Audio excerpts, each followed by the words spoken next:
Hello there, my beautiful internet friends. Welcome back to Trauma Talk. Thank you for joining me here today for a very special episode. You see, I have compiled a list, a comprehensive checklist to determine whether or not you are damaged goods. This is a term that we all know and love. Many of us have even had it said about us, thrown at us, maybe we say it about ourselves. So I wanted to make sure that you had the proper resources to determine whether or not this term was applicable to you. So let's start with item number one. I even made a list, I wrote it down. Get to the right page. Yes, here it is. You're not damaged goods.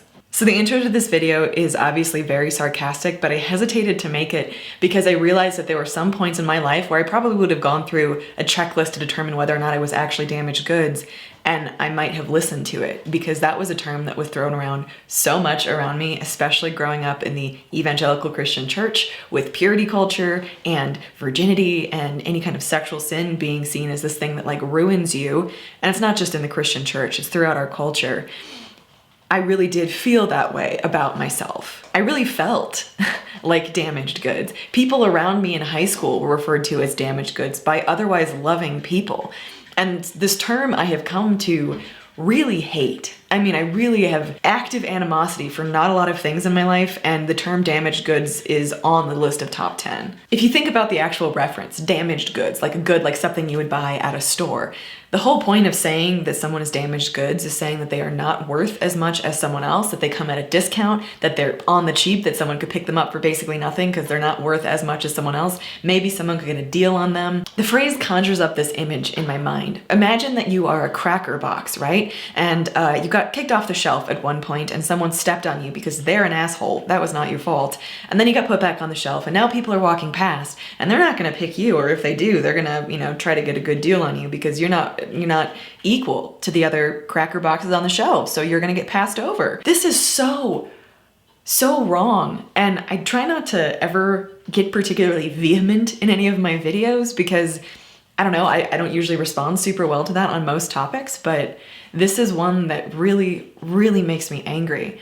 The reason I'm talking about this is because someone who's followed my channel for a long time, who is an incredible person and a lovely soul, asked a question in the comment section about this term because people had said it about them.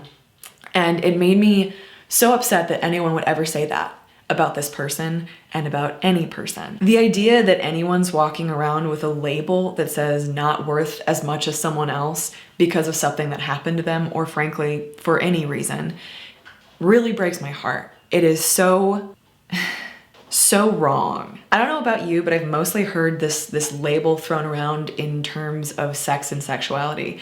Most of the time, if anyone had, even made out in a heavy fashion before marriage in the Christian church, they might be determined damaged goods because they'd gone too far. They'd given away a part of their sexuality to someone else, which is a ridiculous concept, but one that is very active and alive. If you've had sex outside of marriage, you're damaged goods. If you've been in a relationship that was abusive and hurt you and now you're carrying that pain, you're damaged goods. I know I already said this, but it's so wrong. It's so incredibly backwards. You are not. Your worth is in no way dependent on what someone else has done to you or what you choose to do with your own body, regardless of the situation. Your value is not determined based on that. You aren't an item that comes at a discount. You aren't a crumpled up piece of paper or a broken cracker box because of anything that has occurred in your life. You, my friend, are a beautiful human being, whether or not you feel it. I know there's been many moments in my life when I did not think that could be true of myself, but I promise you that you have such deep worth, regardless of what people have told you, regardless of what you've told yourself, regardless of how people have treated you. Your value exists simply because you do. There is nothing that anyone else can do to take that away from you. And if anyone has ever said that you are damaged goods, or if you've heard the term thrown around and wondered if it could apply to you, I can assure you it does not. Do things happen that have an impact on us? Yes, absolutely. Is that impact sometimes severe and really difficult to deal with? You betcha. But that does not negate your value or your worth, and it doesn't mean that you come at a discount. If you're someone who has felt this way or feels this way, I hope that maybe a small part of you can hear me when I tell you sincerely, you are not damaged goods, and neither is anyone else. This is an outdated and really backwards way of thinking, and it's just not true. So one more time, you're not damaged goods, and there's no checklist that can tell you whether or not you are, because as we found out, you're not damaged goods, my friend.